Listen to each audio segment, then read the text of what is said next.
High বন্ধুরা, সবাই কেমন আছো? আজকে আমি আপনাদের সঙ্গে একটা নতুন রেসিপি শেয়ার করতে যাচ্ছি। তার জন্য আমার লাগবে নারকেলের দুধ, তেঁতুলের কাঠ আর একটা হাঁসের ডিম।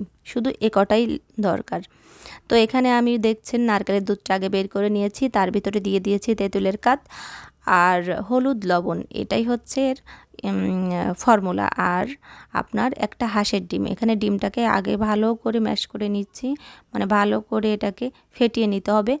তারপর এইটাকে নারকেলের দুধের ভিতর দিয়ে আবারও অনেকক্ষণ ধরে এটাকে ভালো করে এই দুধের সঙ্গে মিশিয়ে নিতে হবে। দেখবেন যেন কোনো রকম ডিমের যে লালা আছে সেই ডিমের লালা কিন্তু না থাকে।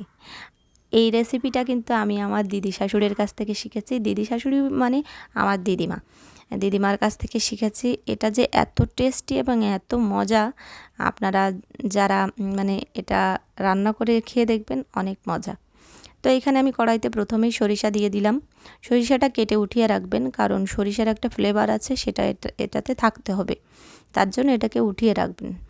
তারপর আমি আস্তে আস্তে কড়াইতে দিয়ে দেব এবং প্রচুর পরিমাণে ঘুরতে থাকতে হবে। এটা কিন্তু কখনো মানে ঘোটা বন্ধ করা যাবে না। ঘোটা বন্ধ করলে এর ভিতরে যদি কোনো ডিমের লালা থেকে যায় তাহলে সেটা কিন্তু চাকা চাকা থেকে যাবে, আর সেটা ভালো লাগবে না।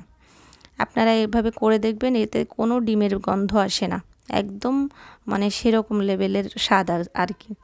তো এই যে আমার কিন্তু অনেকটা হয়ে গেছে এরকম করে। তো এরকম করে নাড়তে নাড়তে যখন দেখবেন আপনাদের নারকেলের যে একটা দুধ থাকে, দুধের যে একটা তেল থাকে, ওই তেলটা বেরিয়ে এসছে, দেখুন আমার কিন্তু প্রায় শেষ। এই পর্যায়ে আপনারা ওই যে সর্ষেটা ম্যাশ করে রেখেছিলেন ওটাকে দিয়ে দেবেন। তা রেডি হয়ে যাবে আমার নারকেলের দুধের ডিমের চাটনি। তো সবাই ভালো থাকবেন, নমস্কার।